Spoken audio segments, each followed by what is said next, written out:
ছুটি, সেই ছাত্রদের ছুটির মাস। আমরা মেন্টাল সিমটম নিয়ে আলোচনা করছি। এখন মেন্টাল সিমটম নিয়ে আলোচনা করতে আমরা আলোচনা করবো আজকে এই মেন্টাল সিমটম কীভাবে কারেক্ট করতে হবে। কারণ মেন্টাল সিমটম পেশেন্ট অনেক সময় ঠিকভাবে বলে না, কখনো কখনো ঠিকভাবে বলতে পারে না, কখনো কখনো পেশেন্ট নিজে মনে করে যে এইটার সঙ্গে আর আমার ওই রোগের সম্পর্ক, অতএব তারা এগুলো বলে। কিন্তু আমি চিকিৎসক, যুদ্ধক্ষেত্রে যোদ্ধা যখন যায় তখন শুধু ওই একটা মেশিন গান নিয়ে গেলেই তার সব কিছু শেষ হয়ে যায়। তাকে আরও কিছু অস্ত্র পরিচালনা করার কলাকৌশল শিখতে হবে। ঠিক তেমন এই হোমিওপ্যাথি চিকিৎসকদের ব্যর্থতা যে তারা সবাই মেন্টাল সিমটম সম্পর্ক করতে জানে না। এটা আর্ট একটা। মেন্টাল সিমটম পেশেন্টের কাছ থেকে আদায় করা এটা অত্যন্ত দুরূহ ব্যাপার। চোখ কান খোলা রাখতে হয় চিকিৎসককে, এবং ভালো করে কোয়ারি করতে হয়। এমন কিছু মেন্টাল সিমটম আছে যেগুলো সংগ্রহ করা খুবই মুশকিল। ধরা যাক, উদাহরণস্বরূপ কথা বলা যায় যে তার হাজব্যান্ডকে ভালো লাগে না। এই হাজব্যান্ডকে ভালো লাগে না কোনো পেশেন্ট ডাক্তারকে এসে বলবে না।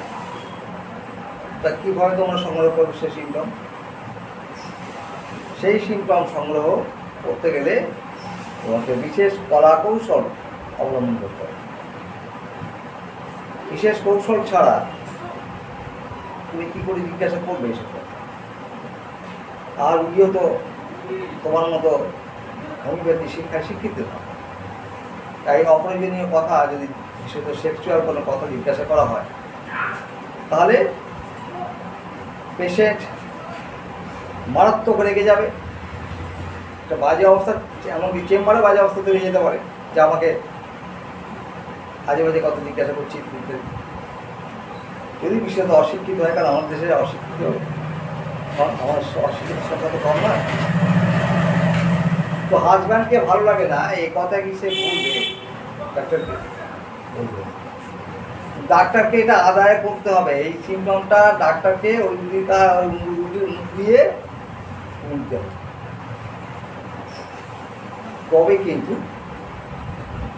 ওই হোমিওপ্যাথি ডাক্তারকে আমরা মনে করব যে যথার্থ হোমিওপ্যাথি চিকিৎসক। কারণ আমরা প্রত্যেকেই জানি যে হোমিওপ্যাথিতে মেন্টাল সিমটমের গুরুত্ব অপরিসীম। তো কীভাবে এই কথাটা আদায় করতে হবে? তো আদায় করতে হবে, আমি আমার ছাত্রদের আমি এই শিক্ষা দিয়েছি। এমনকি তাদের ধর্ম অনুযায়ী গীতা, বাইবেল, কোরআন ইত্যাদি স্পর্শগুলো পুঁথিকে পড়েছি যে নারী জাতির সম্মান তারা সবসময় প্রথম। কোনো নারীকে তারা কামক দৃষ্টিতে দেখবে না। নারীকে তারা মা, বোন, দিদি ইত্যাদি সম্বোধন করবে, এবং সেই দৃষ্টিভঙ্গি নিয়ে তার রোগ লক্ষণ সংগ্রহ করবে। তো পেশেন্টকে তারা কী করে জিজ্ঞাসা করবে সে তার হাজব্যান্ডকে ভালোবাসে কিনা? হাজব্যান্ডকে ভালোবাসে না, এটা আদায় করবে। একটু ভূমিকা টানতে হয় তখন। রোগীদের বোঝাতে হয় কথা যে এই আমরা হোমিওপ্যাথি ডাক্তার, আমাদের খুব বাজে বাজে কথা জিজ্ঞাসা করতে হয়। বোন বা দিদি ক্ষেত্রে বিশেষ বয়স হলে অনেক বেশি হলে মা, তো আপনি অন্যভাবে নেবেন না, এগুলোকে বলতে হবে, তাহলে আমরা ভালো চিকিৎসা করতে পারবো না। তুমি হয়তো বললো কী ব্যবহার কী করবে বলো, বলবো তুমি তো আমার ছেলের মতো বলো। তখন তাকে হয়তো জিজ্ঞাসা করা হলো একটা ওই ধরনের কথা। তো রুগী তখন কিন্তু এটাকে খারাপভাবে নেবে না, সে স্বতঃস্ফূর্তভাবে তার রোগ যন্ত্রণার উপশমের জন্য, তার রোগ যন্ত্রণা থেকে মুক্তির জন্য সে সপ্রতিভ হয়ে ডাক্তারের কোশ্চেন উত্তর। অ্যাভারশন টু কয়টাস, যৌন মিলন ভালো লাগে না। এটা একটা ইয়াং মেয়ে কেন, বয়স্ক মহিলা হলেও বা যার যৌনতা শেষ হয়েছে সে হলেও ডাক্তার এই কথা জিজ্ঞাসা করতে পারে এই মনোবৃত্তি বা এই যে ব্যাপারটা রোগীর মাথায় অবশ্যই নেই। অত্যন্ত সেন্সিটিভ বিষয়। অ্যাভারশন টু কয়টাস, আপনার কি স্বামীর সঙ্গে মেলামেশা করতে ইচ্ছে করে? অনেক সময় আমার দেশে রিটায়ার্ড পার্সন ওই রকম সাধু ভাষায় হয়তো বুঝবে না, তাই তাকে আরও খোলাখুলি আরও এ করে জিজ্ঞাসা করতে হবে। যদি সম্বোধনের ভারসাম্য রক্ষা না করি, আমরা যদি সেই দৃষ্টিভঙ্গি দিয়ে না দেখি, তাহলে সে বলবেই না। যদি আমরা বলি দিদি আপনার বয়স তো আমার চেয়ে বেশি, কিন্তু আমাদের হোমিওপ্যাথি চিকিৎসায় এগুলো খুব দরকার, আপনাকে জিজ্ঞাসা করছি, আপনি একটু বলুন আপনার কি ওই আপনার স্বামীর সঙ্গে মিলিত হতে অর্থাৎ যৌন কার্য করতে খারাপ লাগে? সে তখন অবশ্যই বলবে যে দেখো ওসব আমার ভালো লাগে। বলে আপনার বয়স তো এখন 45 হয়ে গেছে, এখন না ভালো লাগারই কথা, মেয়েদের একটু কম বয়সে এগুলো চলে যায়। তবে একটু বলার চেষ্টা করুন যখন আপনার বয়সটা একটু কম ছিল। সেগুলো বরাবরের জন্যই আমার এগুলো ভালো লাগে। তো বরাবরের জন্য ভালো লাগে না, তাহলে কোন ওষুধ আছে? যদি ম্যাথমেটিক্যাল আমাদের মধ্যে পড়া থাকে তো মনে হবে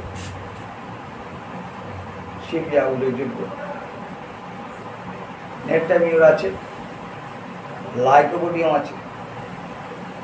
তাহলে এই যে ওষুধগুলো আছে, এই ওষুধগুলো খুবই তখন প্রয়োজন। এবং এই ওষুধগুলোর মধ্যে কোন ওষুধটা কার্যকর হবে কি করে তোমরা সিলেক্ট করবে? অর্থাৎ তোমার যদি ভালো করে নেটটামিউর পড়া থাকে, তাহলে নেটটামিউরের অন্য চিহ্ন ওই রোগীর শরীরে আছে কিনা দেখে না, তার মানসিক অবস্থা জিজ্ঞাসা করো, দেখো নেটটামিউরের সিমটম সে ক্যারি করছে কিনা। তোমার যদি লাইকোপোডিয়াম মনে হয়, তাহলে লাইকোপোডিয়ামের সিমটম ওই রোগী বহন করছে কিনা। লাইকোপোডিয়াম যদি তোমার পড়া থাকে, তাহলে ওকে লাইকোপোডিয়ামকে সামনে রেখে কোশ্চেন করো, সে তারপরে এমনও প্রশ্ন করতে হবে যে কেন তার ভালো লাগে না। সে বলে রাখবো আমার এটা যন্ত্রণাদায়ক। যখন আমি মেলামেশা করতে যাই, স্বামী স্ত্রী আমরা যখন মেলামেশা করি, তখন এটা আমার প্রচণ্ড যন্ত্রণা করে। তাহলে মেলামেশা করতে গিয়ে যন্ত্রণার সম্মুখীন হয়, এই জন্য সে তার স্বামীর সঙ্গে মিলতে চায়। ভালো না লাগার কারণ এটা। তাহলে এই যে ব্যাপারটা যখন আমরা তৈরি করলাম, তখন আমাদের দাগ ছোট হয়ে আসলো। আমরা এতক্ষণ 50টা টাকার কথা ভাবছিলাম, এখন আর 50টা টাকা, এখন 15 টাকা হয়ে গেছে। তো এইভাবে ন্যারো হতে হতে দেখা যাবে যে দুটো দাগ শিখছে, অনুরাগের মধ্যে তফাৎ করতে গিয়ে দেখা যায় একটা ইন্ডিকেটেড ডাক সেটা আমাদের চোখে ধরা পড়ে। তো পেনফুল কয়টাস কোন কোন ওষুধ আছে একটু মনে করার চেষ্টা করতে হবে। নেট্রামির কেন পেনফুল ড্রাইনেস শব্দ ভেজাই না থাকে, তাই তার পেন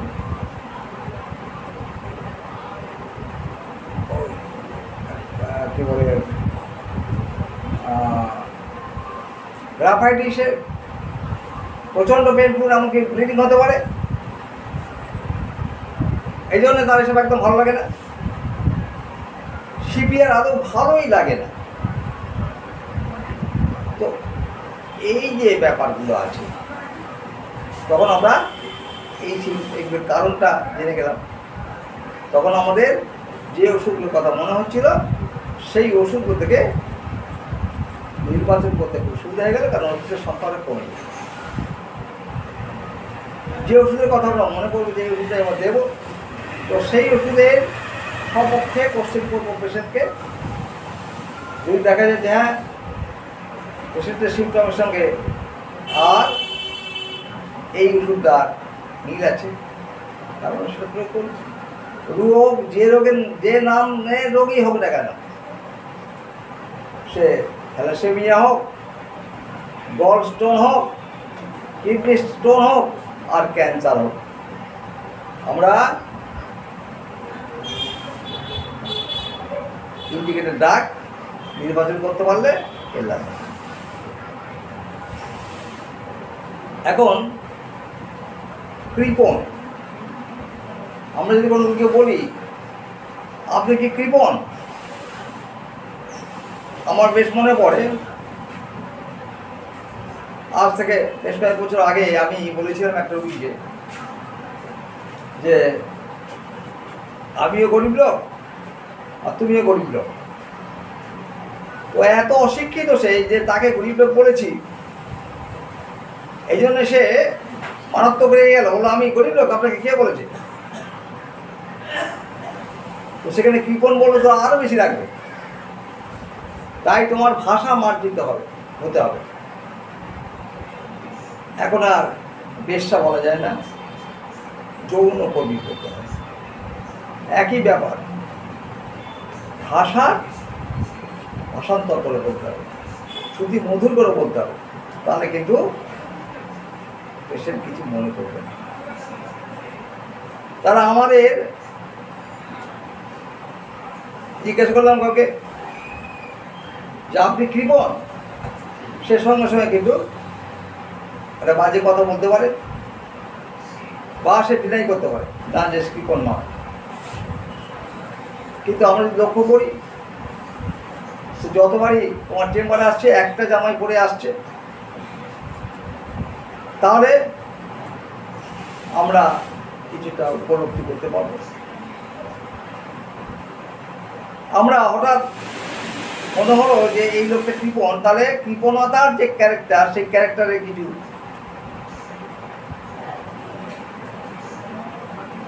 উদাহরণ দিয়ে তার চরিত্র যাচাই করব। যেমন যদি আমরা জিজ্ঞাসা করলাম যে আচ্ছা আপনি বাজারে কখন যান, সে বললো যে আমি বাজারে, দেখো সকালবেলা আমি বাজারে যাই না। কেন?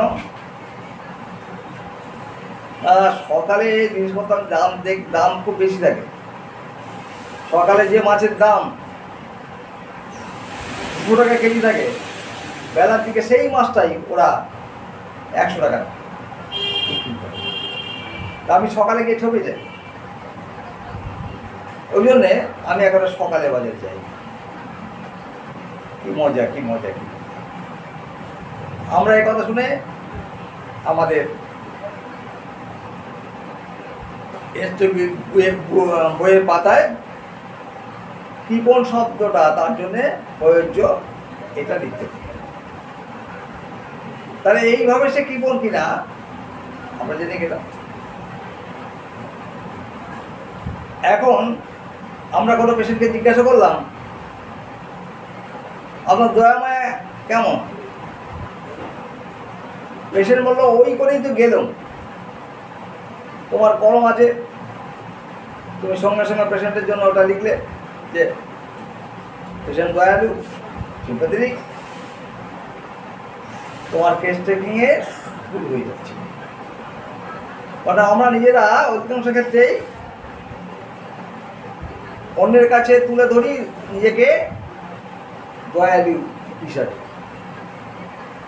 আদৌ দয়া আছে লোকটার, পেশেন্টটার দয়া আছে কি না তোমাকে যাচাই করতে হবে।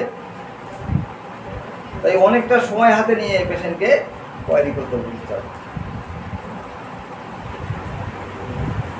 দুঃখের বিষয়, একজন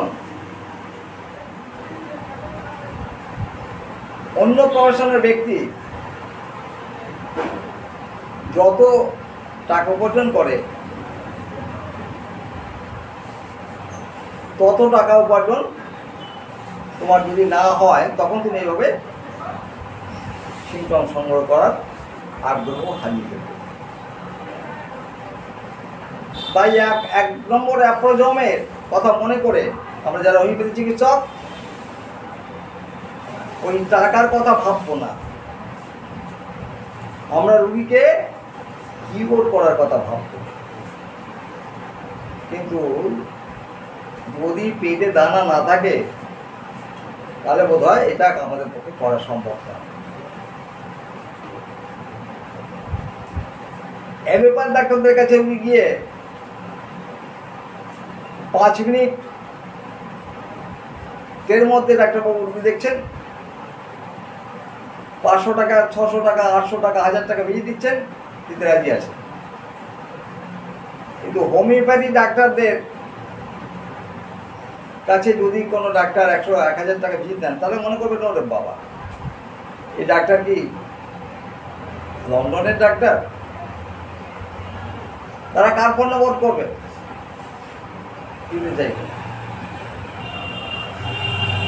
তাই তোমাকে বোঝাতে হবে বা প্রথম থেকেই বলে রাখতে হবে যে আমার কিন্তু ভিজিট এত টাকা, তোমাকে খেতে হবে, বাঁচতে হবে, সমাজে চলতে হবে, তুমি একজন চিকিৎসক, ওর স্ট্যাটাস মেনটেন করতে হবে। তাই তোমাকে ভিজিট একটু বেশি করেই হয়তো নিতে হবে এই ধরনের রুগী ডিল করতে গেলে। তাহলে যে লোকটা বললো যে আমি ওই করেই গেলাম, তাকে ভালো করে কোয়ারি করতে গেলে তাকে অনেক রকমের কোশ্চেন করতে হবে, অনেক উদাহরণ দিতে হবে। যেমন তাকে বলো যে আপনি গরিব মানুষ দেখলে তাদের কিছু দান করেন? বলো ডাক্তারবাবু আমি নিজেই তো করি, তা কি করে দান করবো বলুন? তাহলে তুমি যে সিম্প্যাথেটিক কথাটা এতক্ষণ ভাবছিলে রোগীর জন্যে, এই কথা কিন্তু সত্য নয়। এত সহজে সবসময় পাবে এমন নয়। রোগী বললো তা কি করবো না, করতে হবে না? হ্যাঁ আমি পরিমাণ নেই করি।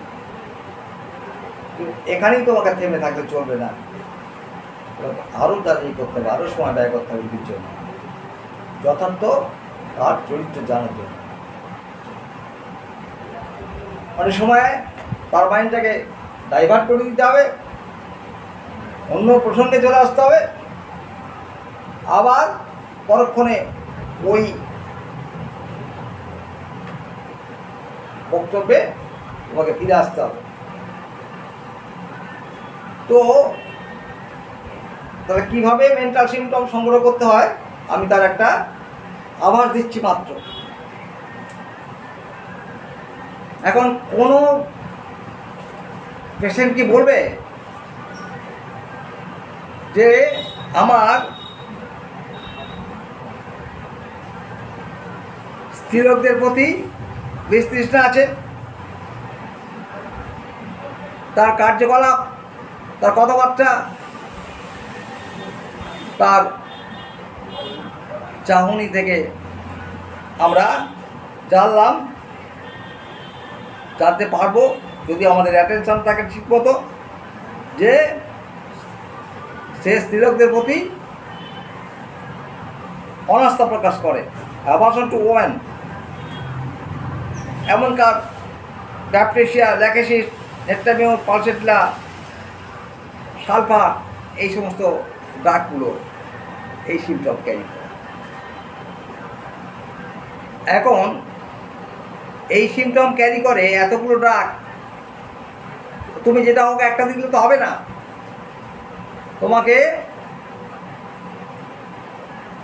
তোমার যদি ম্যাথমেটিক ভালো করে পড়া থাকে তাহলে সালফার হবে না পালসেটলা হবে না কস্টিকাম হবে, সেটা তুমি ওই ড্রাগের সপক্ষে পেশেন্ট আর কি সিমটম ক্যারি করছে একটু লক্ষ্য করে নাও, তাহলে কিন্তু তুমি অতি সহজেই এটা ওষুধ নির্বাচন করতে সক্ষম। কোন রোগী বলল যে তার আত্মহত্যা করতে ইচ্ছে করে, তো কেউ হয়তো তার সঙ্গে ছিল, বা মা তার ছেলেকে নিয়ে এসছে চিকিৎসকের কাছে, বা পেশেন্ট নিজে বলল যে একটু ছুরি দেখলে বা রক্ত দেখলে আমার আত্মহত্যা করতে ইচ্ছে করে। তোমার যদি ম্যাথমেটিক্যাল দখল থাকে তাহলে তুমি জানবে নিশ্চয়ই যে অ্যালুমিনিয়াম এমন একটা ওষুধ যে ছুরি দেখলে বা রক্ত দেখলে আত্মহত্যা করতে চায়। এখন আমার বেশ মনে আছে, আমি একটা দীর্ঘদিনে কনস্টিটিউশনে ভোগা রুগী, যে রুগী কনস্টিটিউশনের জন্য কলকাতার তাবর নাম করা ডাক্তার গিয়েছেন, কিছু উপশম পাননি, অ্যালোপ্যাথ, হোমিওপ্যাথ, আয়ুর্বেদ যত রকমের ওষুধ ছিল সেগুলো টোটকা করেও তার কনস্টিটিউশন দূর করতে পারছিল না। ভেলোরে যাবে বলে ঠিক করেছে। তো এমতো অবস্থায়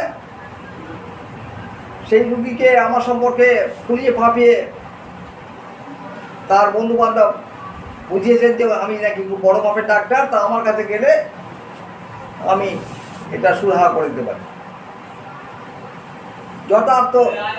যথাসময় আমার কাছে রুগীকে প্রেজেন্ট করা হয়, আমি তার সিমটম কালেকশন করতে গিয়ে জানতে পারি যে সে রক্ত দেখলে সুইসাইড করতে চায়, ছুরি দেখলে সুইসাইড করতে চায়।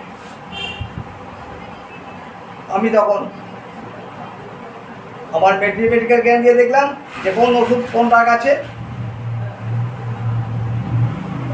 দেখলাম অ্যালুমিনিয়াম নামক একটা ওষুধ আছে। আমি তখন তাকে অ্যালুমিনিয়ার সপক্ষে অ্যালুমিনিয়ামের অন্যান্য ক্যারেক্টারগুলো তার মধ্যে রুগীর মধ্যে আছে কিনা দেখে নেওয়ার চেষ্টা করলাম, এবং কোয়ারি করে দেখলাম যে হ্যাঁ যথার্থ অ্যালুমিনিয়াম কেস সেটা। আমি তাকে অ্যালুমিনিয়াম 0/3 প্রয়োগ করি। 1 মাস পরে রুগী আমার কাছে আসে এবং দেখি রুগী অত্যন্ত প্রফুল্ল চিত্তে বলছেন, ডাক্তারবাবু হোমিওপ্যাথি এত ভালো কাজ করে এটা জানতাম না।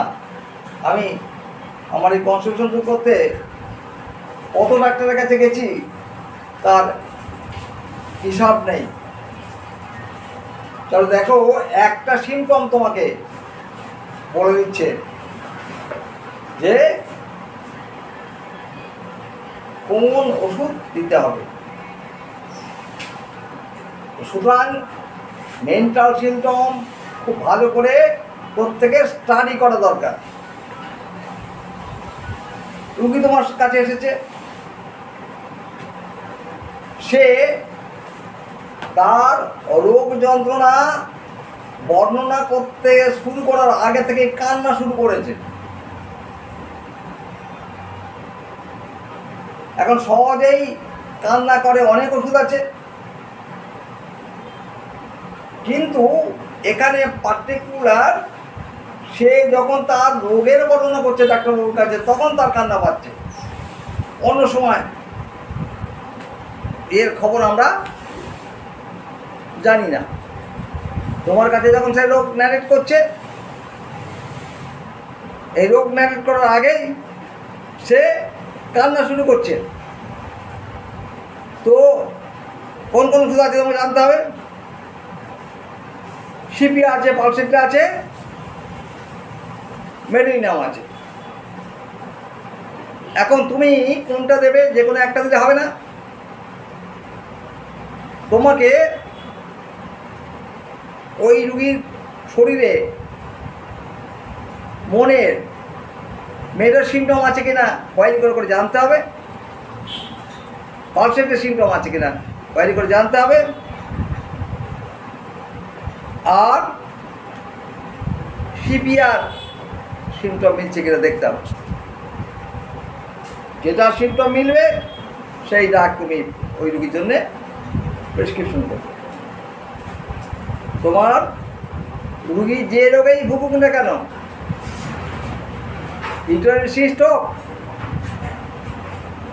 তার স্তনে টিউমার হোক, অর্শ হোক, আর ঘুম না হওয়া রুগী হোক, রুগী কিন্তু অবশ্যই কিওর হবে। সুতরাং মেন্টাল সিমটমের প্রয়োজনীয়তা, তার প্রয়োগ করা প্রত্যেকটি চিকিৎসকের শিক্ষা করা উচিত। কোনো রুগী তার রোগ বর্ণনাকালে তার এমন কিছু কথা সে বলছে, যুদ্ধ সম্বন্ধে কোনো আলোচনা করছে, আমেরিকার সঙ্গে আর কার যুদ্ধ বাঁধতে পারে, এই প্রসঙ্গ চেম্বারে বসে সে আলোচনা করছে অন্য ব্যক্তির সঙ্গে। আমেরিকার ঔদ্ধত্য ভাঙতে কোন রাষ্ট্র সক্ষম সেটা আলোচনা করছে। আমরা যে রুগীকে দেখছি তার ফাঁকে সে কথা আমার কানে আসলো, তখন তাদের কি ওষুধ হবে আমরা অতি সহজেই নির্ণয় করতে পারবো। বেল এবং হায়াসোমাস নামক ওষুধ এই সিমটম ক্যারি করে, তাহলে পেশেন্ট বেলের সিমটম ক্যারি করছে কিনা আমাকে কোয়ারি করতে হবে, অথবা হায়াসোমাসের সিমটম ক্যারি করছে কিনা দেখতে হবে, দেখে আমরা প্রয়োগ করবো, রুগীর রোগ যন্ত্রণা থেকে নিবৃত্ত। অনেক সময় আমরা দেখি যে রুগী চেম্বারে বসে তার আঙুল কামড়াচ্ছে, অনেক চিকিৎসক আছেন ওটার কোনো গুরুত্ব নেই মনে করে, তারা অ্যাপেন্ডিসাইটিস হচ্ছে কিনা ইনভেস্টিগেশন পেপার সেটা দেখতে থাকে, তার গলব্লাডারে পাথর আছে কিনা সেটা দেখতে থাকে, কত সাইজ মাপতে থাকে। তো আমরা যদি দেখি যে কোনো পেশেন্ট আঙুল কামড়ায়, তাহলে এরান্টিক, লাম্বার, ওপিয়াম এই ওষুধগুলোর মধ্যে থেকে যেটা পেশেন্টের প্রয়োজন তাকে সেটা প্রয়োগ করব। তাহলে আঙুল কামড়ানো এটা কিন্তু আমরা পেশেন্টকে লক্ষ্য করেছিলাম, বাইরে সে বারবার আঙুল কামড়াচ্ছিল, এটা আমার দৃষ্টি আকর্ষণ করেছে, তাই আমি এই সিডিটা আমার কেসটা বুকে লিখে নিয়েছি। ওষুধ নির্বাচন করার সময় আঙুল কামড়ায় কোন কোন ওষুধ সেগুলো আমার মনে পড়ে গেছে, তার থেকে বিভিন্ন কোশ্চেন করে আমি কোন ওষুধটা প্রয়োগ করবো আমাকে ঠিক করতে হবে। যদি আমি ঠিক করতে পারি পেশেন্ট কিওর হবে। তো আমরা অধিকাংশ ক্ষেত্রে এসব করি না। অধিকাংশ ক্ষেত্রে প্যাথোলজিক্যাল ইনভেস্টিগেশন পেপারগুলো পড়ি, রোগীর মুখের কিছু ভাষা কথা শুনি, তার ডিসকমফর্টনেসের ঘটনা জানার চেষ্টা করি, মেন্টাল ট্রিটমেন্ট না। তো হোমিওপ্যাথি মেন্টাল সিমটমের গুরুত্ব অপরিসীম হোমিওপ্যাথিতে, এবং কীভাবে সংগ্রহ করতে হয় তার দিয়ে একটা উদাহরণ আপনাদের দিলাম। আমরা সেইভাবে আপনাদের জ্ঞান বুদ্ধি মতে মেন্টাল সিমটম সংগ্রহ করবেন এবং সেগুলোকে প্রয়োগ করে রোগীর রোগ যন্ত্রণার উপশম করাতে চেষ্টা করবেন। এখন কোন রোগী দেখা গেছে যে তার ভাইয়ের নামে, তার দাদার নামে, তার মায়ের নামে তার কোনো আত্মীয় সম্পর্কে একটা বিতৃষ্ণা দেখাচ্ছে। আমাদের যদি যথার্থ ম্যাথমেটিকে পড়া থাকে আমরা জানতে পারি যে ক্যালকেরিকা, ফ্লুইক অ্যাসিড, নেট্রাম কার্ড, ফিপিয়া, এই ওষুধগুলো এই সিমটম ক্যারি করে। সে নিজের পরিবারের সদস্যদের প্রতি বিতৃষ্ণা দেখায়। তো আমরা কাকে ক্যালকেরিকা দেবো, কাকে ফ্লুইক অ্যাসিড দেবো, কাকে নেট্রাম কার্ড দেবো এবং কাকে সিপিয়া দেবো, আমাদের যদি ওই ডাকগুলো পড়া থাকে তাহলে ওই ডাকের সপক্ষে কিছু কোশ্চেন করবে পেশেন্টকে, যার সিমটম সিমিলারিটি থাকবে তাকে আমরা উক্ত ওষুধ প্রয়োগ করব। তার গলব্লাডার স্টোন থাকলে চলে যাবে, তার হার্নিয়া থাকলে চলে যাবে, তার ঘুম যদি না হয় ঘুম আসবে।